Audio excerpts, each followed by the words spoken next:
Trump ने social media पर भड़काऊ बयान दिए, समर्थक भड़क गए, संसद में हंगामा हुआ, कुल 4 लोगों की मौत हो गई। संसद में इलेक्टर्स के वोट की जगह रिवॉल्वर नजर आई। दुनिया के सबसे ताकतवर, दौलतमंद और तरक्की पसंद मुल्क में भी ऐसा हो सकता है, शायद ही किसी ने कल्पना की होगी। इसीलिए पूरी दुनिया ट्रंप को नसीहत दे रही है, लोकतंत्र का पाठ पढ़ा रही है।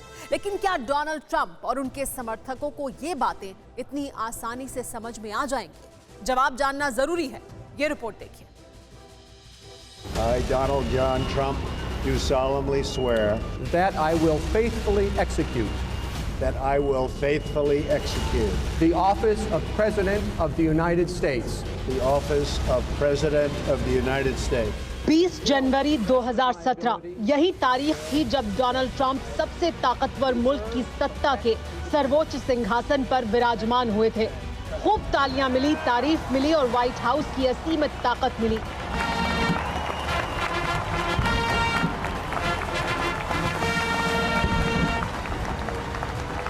पहले दिन जिस अमेरिका ने अपने प्रेसिडेंट के लिए तालियां बजाई थी, 1400 दिन बाद उन्हीं ट्रंप के समर्थकों ने दुनिया के सबसे पुराने लोकतंत्र को दुनिया के सामने तमाशा बना दिया।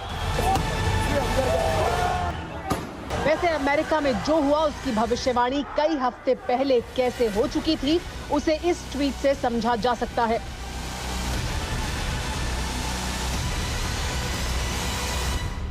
जिससे अमेरिका में लोकतंत्र पर हमले की साजिश को समझा जा सकता है।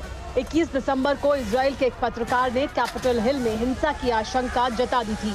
ट्वीट में लिखा था कि 6 जनवरी को डोनाल्ड ट्रंप अपने समर्थकों को संबोधित करेंगे, जिसके बाद कैपिटल बिल्डिंग पर हमला हो सकता है।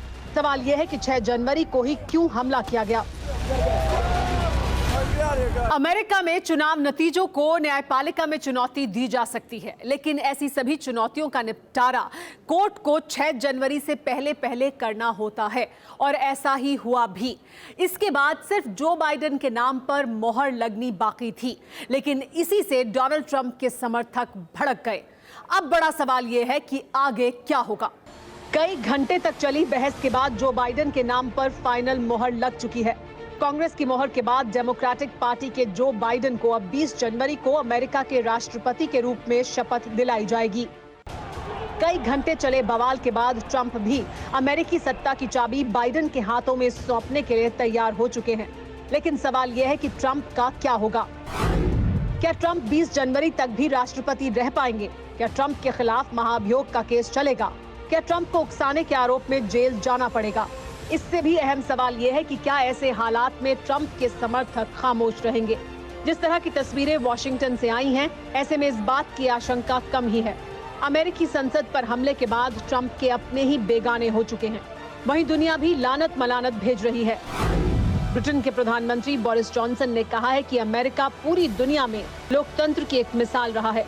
प्रधानमंत्री मोदी ने कहा कि सत्ता का हस्तांतरण शांतिपूर्ण ढंग से होना चाहिए। स्पेन के प्रधानमंत्री ने कहा कि जो बाइडेन देश को इस तनावपूर्ण माहौल से बाहर लेकर जाएंगे। ऑस्ट्रेलिया के प्रधानमंत्री स्कॉट मॉरिसन ने कहा कि वॉशिंगटन में जो हुआ वो परेशान करने वाला है। दुनिया के सभी ताकतवर देशों ने अमेरिका में हुई हिंसा पर चिंता जताई, लेकिन चीन ने क्या कहा, ये जानना भी जरूरी है।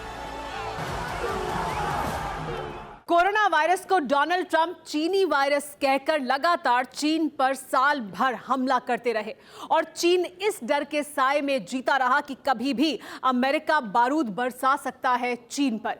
चीन में इसी का खौफ चौतरफा था, लेकिन अब अमेरिका में गृह युद्ध जैसे हालात बने तो चीन को हाथ सेकने का मौका मिल गया। अमेरिका में जो हालात हैं उस पर चीन में किस तरह खुशी के लड्डू फूट रहे हैं, देखिए। अमेरिकी कैपिटल बिल्डिंग में डोनाल्ड ट्रंप के समर्थकों द्वारा मचाए गए उत्पात ने चीन को एक बार फिर से खुश होने का मौका दे दिया है। चीन में इंटरनेट पर लगातार अमेरिकी हिंसा को लेकर मजाक बनाया जा रहा है। ग्लोबल टाइम्स ने अमेरिकी हिंसा की तुलना हांगकांग के विरोध प्रदर्शन से की है और इसके लिए दोनों घटनाओं की कई तस्वीरों का सहारा लिया है।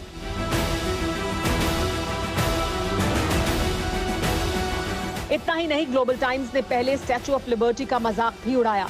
जाहिर है अमेरिका में हुआ बवाल चीन के लिए अमेरिका को चिढ़ाने का मौका है, लेकिन माओ के वारिस भूल चुके हैं कि ट्रंप अभी भी अमेरिका के राष्ट्रपति हैं। कुछ नहीं बिगड़ा तो करीब 2 हफ्ते और रहेंगे। ऐसा ना हो कि व्हाइट हाउस से रुखसती से पहले ट्रंप चीन पर बारूद बरसाने का फरमान सुना दें। अड़ी, सोमवार से शुक्रवार शाम 6 बजे सिर्फ TV9 भारतवर्ष पर।